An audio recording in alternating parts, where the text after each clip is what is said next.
1654년 북경 자금성의 동쪽 경인궁은 여느 날보다 더욱 분주하고 긴장된 공기를 품고 있었습니다. 순치제의 후궁 강비 동가씨가 산통을 겪고 있었기 때문입니다.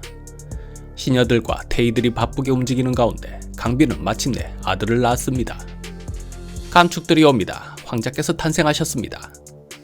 순치제는 크게 기뻐하였습니다. 황자의 이름은 현엽으로 지어졌습니다.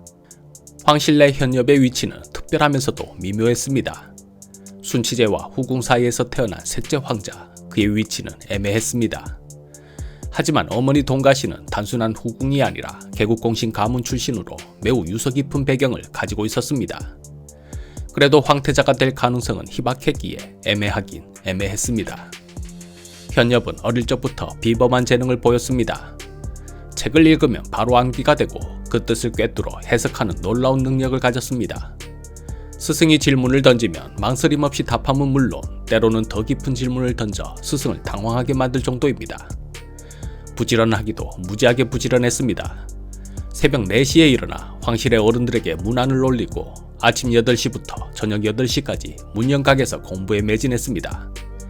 그렇다면 문안을 받는 어른들도 4시에는 일어나야 했겠군요. 좀 귀찮긴 했을 듯.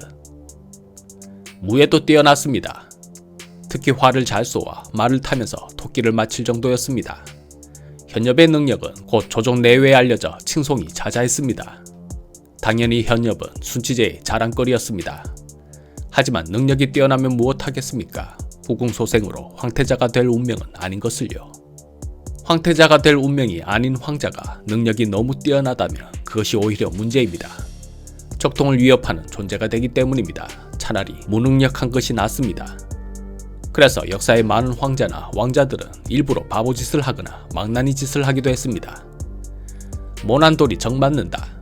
황제가 될 수 없는 자들이 가장 명심해야 될 속담입니다. 그래서 공부 잘하고 능력도 뛰어난 세종대왕 이도를 바라보며 태종 이방원은 이렇게 말했었지요. 뭐 하고 싶은 것은 없느냐? 취미라도 좀 가져보든가. 내 뭐든 밀어줄 것이다. 단 왕이 되겠다는 소리만 하지 말아라. 순치제는 부인들 사이에서 8남 6녀의 친자녀를 낳았고 양녀 3명을 들렸습니다. 현엽에게 순서가 오겠습니까? 헛된 희망일 것입니다. 그러던 어느 날 자금성에 천연두가 퍼졌습니다. 천연두는 황실에서도 치명적이었으며 제대로 된 치료법이 없던 시기라 많은 황족들이 이 병에 희생되었습니다. 현엽의 이복 동생 영친왕도 갑작스레 세상을 떠나면서 황태자 자리가 공석이 되었습니다. 급기야 현비 동고씨와 현엽마저 천연두에 걸려버렸습니다. 어린 현엽은 기적적으로 회복했지만 동고씨는 끝내 죽었습니다. 동고씨를 특히 사랑했던 순치제는 크게 절망하고는 세상사에 대한 의욕을 완전히 상실하게 됩니다. 그 슬픔을 이기지 못하고 제위에서 물러나 오대산 청량사로 출가하였고 주지 옥림수에게는 행치라는 법명까지 받았습니다. 대신들은 안달이 났습니다. 폐하 어서 돌아오시옵소서. 황제의 자리는 잠시도 비울 수 없사옵니다. 순치제는 끝내 듣지 않고 머리카락마저 잘랐습니다. 진짜로 스님이 될 심산이었습니다. 그러다 1661년 순치제도 병에 걸려 일어나지 못했습니다. 죽음을 앞둔 순치제는 아담 샤를 불러 물었습니다. 그대가 생각하기에 누가 황위를 계승하면 좋겠는가? 아담 샬이 대답했습니다. 지금 천연두가 만연하여 황실이 위태로우니 우선은 병마를 이길 수 있는 건강한 사람이어야 하지 않겠습니까? 현엽은 문무를 겸비한 실력자이면서 이미 천연두를 한번 앓은 뒤라 오랜 재위도 가능할 것입니다. 순치제가 미소 지으며 말했습니다. 그래, 실은 나도 그렇게 생각하고 있었다네. 순치제는 황위를 현엽에게 물려주고 세상을 떠났습니다. 현엽은 8살 어린 나이에 청나라의 4대 황제가 되었습니다. 조모인 효정태후가 현엽의 손을 잡으며 말했습니다. 너는 이제 천하를 다스리는 황제가 되었다. 두려워하지 말고 너의 길을 가거라. 우리가 함께 할 것이다.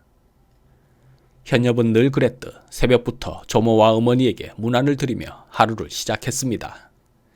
문영각에서 학문을 배우고 저녁에는 무예를 연마하는 하루하루를 보냈습니다. 그래도 결코 불평하거나 힘들어하는 내색이 없었습니다. 그의 스승이 물었습니다. 폐하, 어찌 이토록 열심히 수련하시옵니까? 천하를 다스리려면 먼저 자신을 다스려야 하기 때문입니다. 이듬해 1662년에 연호가 순치에서 강의로 바뀌었습니다. 강자는 안녕과 평화, 희자는 빛남을 뜻하므로 바로 평화롭게 빛난다를 의미하였습니다.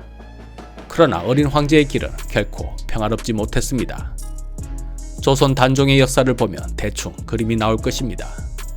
얼마나 많은 세력들이 그 자리를 탐내겠습니까? 그래도 효장태후가 나름대로 처신을 잘하여 큰 문제는 없었습니다. 강희제는 나이가 너무 어려 친정은 할 수 없었습니다. 생모인 동가씨마저 그가 즉위하고 얼마 안 되어 병에 걸려 죽었습니다. 그래서 수렴청정도 불가했습니다.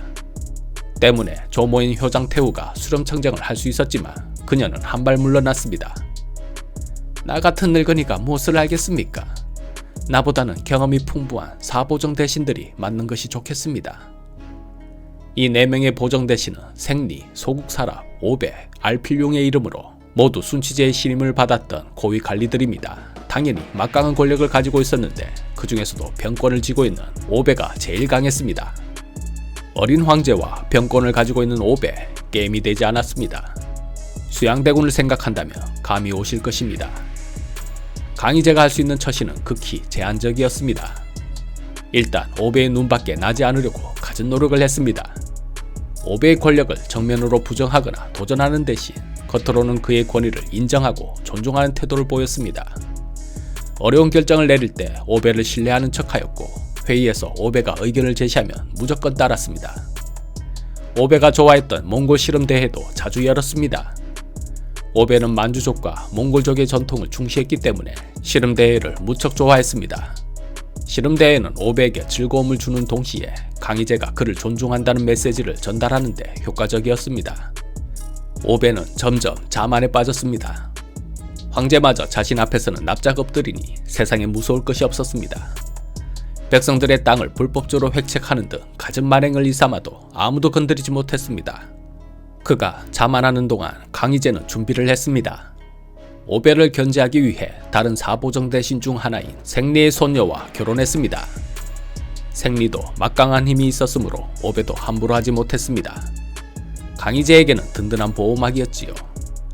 그래도 여전히 행동은 철저히 삼가하고 겸손한 생활을 했습니다. 그렇게 세월이 흐르고 1667년 14살이 된 강희제는 성인 의례와 함께 즉위식을 치르고 마침내 친정을 시작할 수 있었습니다. 하지만 그해 든든한 울타리였던 생리가 죽었습니다. 생리는 죽기 전 사보정 대신 중 하나인 소국사랍에게 부탁합니다. 이제 그대가 나 대신 폐하를 지켜야 할 것이요. 오배는 야심이 큰 사람이요. 결코 방심해서는 안 됩니다.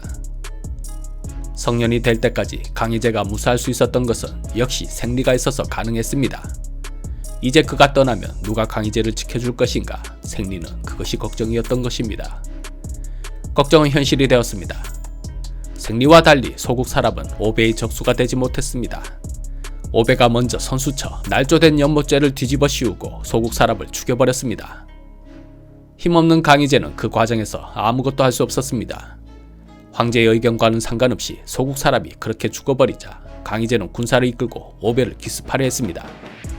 그때 조모 효장태후가 말렸습니다. 아직은 오배를 상대하실 힘이 되지 못하십니다. 더 참고 기다리십시오. 언젠간 때가 올 것입니다. 그 말에 강희제는 기습을 포기하였습니다. 잘 말린 것 같습니다. 기습했다면 10중 8구 실패했을 것입니다. 이성계를 치겠다고 섣불리 덤벼던 우왕처럼. 그러던 어느 날 폐하 오배가 병이 들어 집 밖으로 나오지 못하고 있다 하옵니다. 이럴 때 폐하께서 문병을 가신다면 오배는 분명 크게 기뻐할 것입니다. 알았다. 내 그에게 문병을 갈 것이다. 강희제가 가보니 정말로 오배는 병으로 누워있었습니다.